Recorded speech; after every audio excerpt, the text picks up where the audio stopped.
Dear students, how are you? I think you all are quite well with your parents and with your family members. You have seen the rose. आप लोगों ने गुलाब जरूर देखा होगा. It gives a message to be happy in all the difficult situations.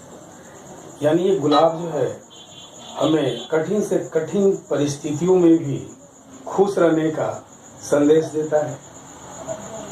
Getting inspirations from the rose, you should face the difficulties created by the corona virus. आप लोगों को गुलाब से सबक लेते हुए आपको कोरोना जैसे महामारी से संघर्ष करने के लिए तैयार रहना है. I also give you two-lined poem for your inspiration. Maintain social distancing and keep your face covered. Keep your face covered and always try to fight with corona.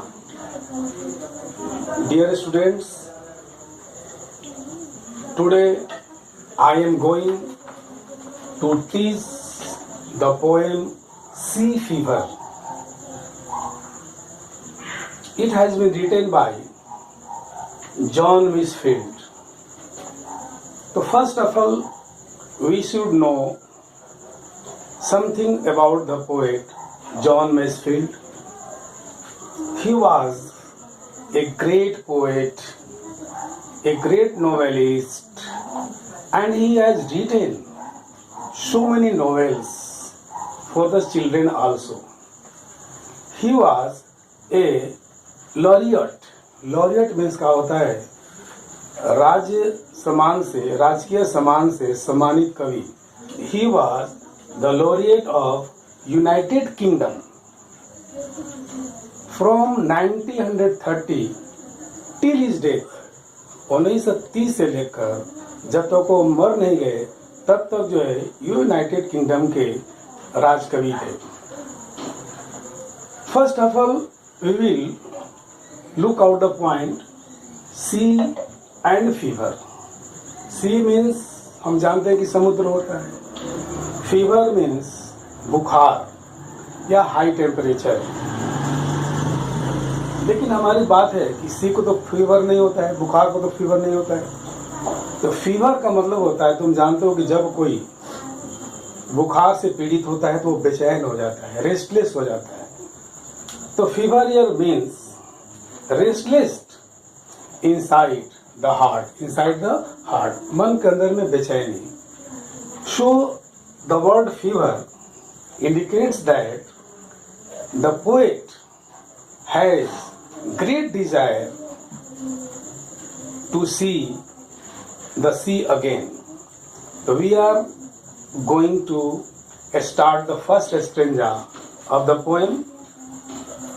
I must go down to the sea again. The word I refers to the poet. यहाँ एक must शब्द आया हुआ है. अब हमें समझना चाहिए कि जैसे यू में गो, आप जा सकते हैं. तो मे का मतलब हुआ कि 50% चांसेज है आप जा भी सकते हैं और नहीं भी जा सकते हैं.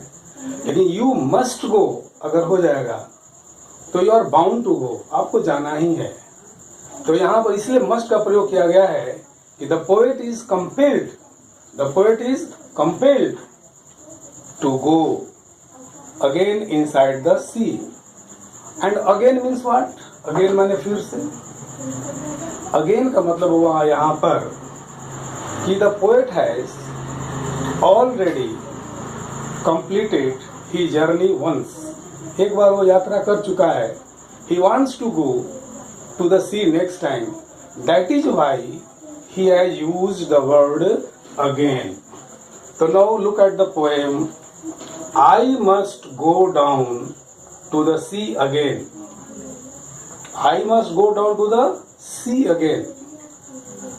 यानी the poet is impressed by the beauty of the nature, beauty of the sea, and he has great desire to visit once more to the sea. So he has written the word I must go down to the sea again, to the lonely sea. यहाँ lonely means आप लोगों ने देखा होगा, यहाँ पर lonely का मतलब अकेला होता है या निर्जन, जहाँ कोई नहीं है। यानी कि he wants to make his journey in the lonely sea under the open sky, under the open sky। यानी कि वह समुद्र में, निर्जन समुद्र में, खुले आकाश के नीचे यात्रा करना चाहता है। Here is also a inner meaning, इसका एक आंतरिक माने भी है। जो वॉयज है, समुद्री यात्रा जो है, वो जीवन से जुड़ा हुआ है। यानी कि the word voyage is compared with the difficulties of the man's life. मनुष्य के जीवन के परेशानियों से जुड़ा हुआ है। And alone means when the man dies, जब मनुष्य मरता है, he goes to the heaven alone, वो अकेला जाता है। No one goes with him, that is he goes to the heaven alone. Here is the inner meaning also. The poet has great Dzire to go back to the sea again, and he wants to go in the sea, and he wants to see the open sky also. Now read the second line. And all I ask is a tall ship and a star to steer by. steer का मतलब होता है संचालित करना या चलाना। आप लोग जानते हो कि समुद्री यात्रा को शुरू करने के लिए एक हमें बड़ी जहाज की जरूरत पड़ती है। और यदि रात में अंधेरे में अगर यात्रा हो रही है तो यात्रा को बताने के लिए एक तारा चाहिए, जिसको कि हम लोग ध्रुव तारा भी कहते हैं। ध्रुव तारा क्या करता है? उत्तर दिशा में रहता है, और वो अगर हमें उत्तर दिशा को पता चल जाता है तो सारी दिशाओं का ज्ञान हमें पता चल जाता है। इसलिए the poet wants a big ship to complete his journey, and he also wants a star, तारा को चाहता है, to guide his way in the sea at night. This is the meaning of the second stanza, की कवि जो है अपनी समुद्री यात्रा को पूरी करने के लिए एक लंबी बड़ी जहाज चाहता है, और रात के अंधेरे में उसके रास्ता को बताने के लिए एक उसे तारे की आवश्यकता पड़ती है। Now look at the third line, look at the third line. And the wheels kick, wheel माने होता है चक्का, व्हील माने क्या होता है? चक्का। आप लोगों ने देखा गाड़ी का भी चक्का होता है, जहाज होता है उसका भी चक्का होता है। और किक माने होता है धक्का मारना। किक का मतलब होता है धक्का मारना या धक्का देना। तो he wants and the wheels kick and the wind song. वो क्या चाहता है भाई?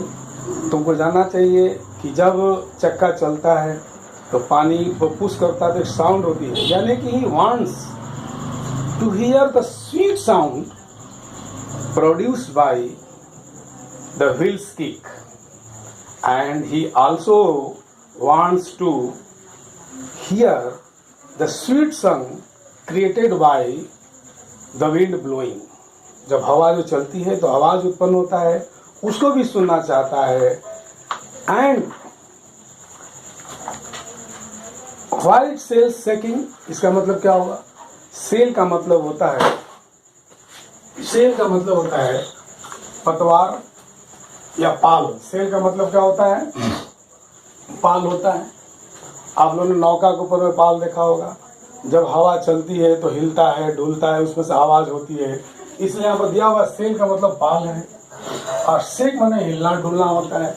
यानी कहने का मतलब है कि he wants to hear the sound produced by the wheels kick, he wants to hear the sweet sound produced by the wind blowing, and he also wants to hear the sound produced by sails flapping, यानी कि जो हमारा जो पाल जो हिल रहा है उसके आवाज को भी वो सुनना चाहता है। Now and grey mist, grey मतलब हमने अभी बताया धूसर, मिस्ट का मतलब होता है कुहासा। And a grey mist on the sea's face, समुद्र के सतह पर। And a grey dawn breaking, dawn का मतलब होता है प्रभात काल, यानी द टाइम बिफोर सनराइज, सूर्योदय के पहले का जो समय होता है उसको डॉन कहते हैं। कभी कभी हमारे परीक्षा में पूछा जाता है कि keep the opposite meaning of the dawn. तो डॉन का उल्टा माने होता है डस्क, यानी टाइम बिफोर सनसेट। तो time before sunrise that is called dawn, and the time before sunset is called dusk. यानी कहने का मतलब है कि the poet wants to see the morning and at the breaking of the dawn, and at the breaking of the dawn he wants to see the grey mist, he wants to see the grey mist rising up, जो उठ रही है from the sea, समुद्र से जो कुहासा जो उठ रहा है वो उसको देखना चाहता है। he wants to enjoy this good morning, ये अच्छे सुबह को आनंद उठाना वो चाहता है। now we are going to discuss the next paragraph for the next day. अतः आज हम लोग पहले पैराग्राफ के बारे में पढ़े, और आप इसको ध्यान से सुनिएगा, उसको ध्यान से समझिएगा, और अगले दिन हम लोग जो है नेक्स्ट वीडियो में जो है दूसरे पैराग्राफ के बारे में मैं आपको डिटेल से बताऊंगा। तब तक जो है आप स्वस्थ रहिए, खुश रहिए, ये मेरी शुभकामना है।